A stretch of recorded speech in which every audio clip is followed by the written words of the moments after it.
आम आदमी पार्टी रियासती कन्वीनर व नुमाइंदा councillor ward number 31 Adilabad Syed Shah Rashidul Haq ने आम आदमी पार्टी छोड़कर ऑल इंडिया मजलिस इत्तेहादुल मुस्लिमीन में शमूलियत इख्तियार कर ली है।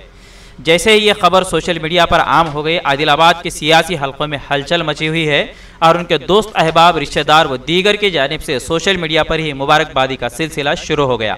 सैयद शाह राशिदुल हक ने नुमाइंदा इंडिया सभा से फ़ोन पर बात करते हुए कहा कि वो आज कुल हिंद मजलिस इत्तेहादुल मुस्लिमीन के ऑफिस हैदराबाद पहुंचकर MIM सदर व रुकन पार्लिमान बैरिस्टर असदुद्दीन ओवैसी, MLA जाफर हुसैन मेराज की मौजूदगी में पार्टी मेंबरशिप हासिल करते हुए MIM में शमूलियत इख्तियार कर ली है। उन्होंने मजीद बताया कि वह चंद दिनों बाद आदिलाबाद में पार्टी ज्वाइनिंग प्रोग्राम मुनक्किद किया जाना है, जिसमें सैकड़ों अफराद MIM में शामिल होने के लिए तैयार है। राशिद हक ने एक सवाल के जवाब में कहा कि MIM के बैनर तले बेबाक खिदमात का मौका हासिल होगा, इसी नीयत से वो पार्टी में शामिल हुए हैं, सदारत की लालच से नहीं। MIM पार्टी तय करेगी कि आदिलाबाद का सदर कौन और कब होगा।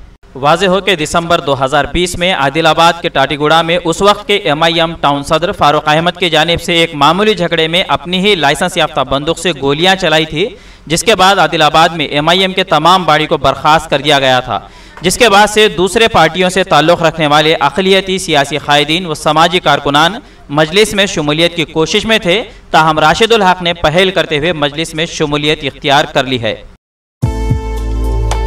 इंडिया समय पर मज़ीद दिलचस्प प्रोग्राम्स देखने के लिए आप लॉग इन कीजिए हमारे वेबसाइट www.indiasamay.com। लाइक कीजिए हमारा फेसबुक पेज @indiasamay17 और सब्सक्राइब कीजिए हमारे यूट्यूब चैनल इंडिया समय को।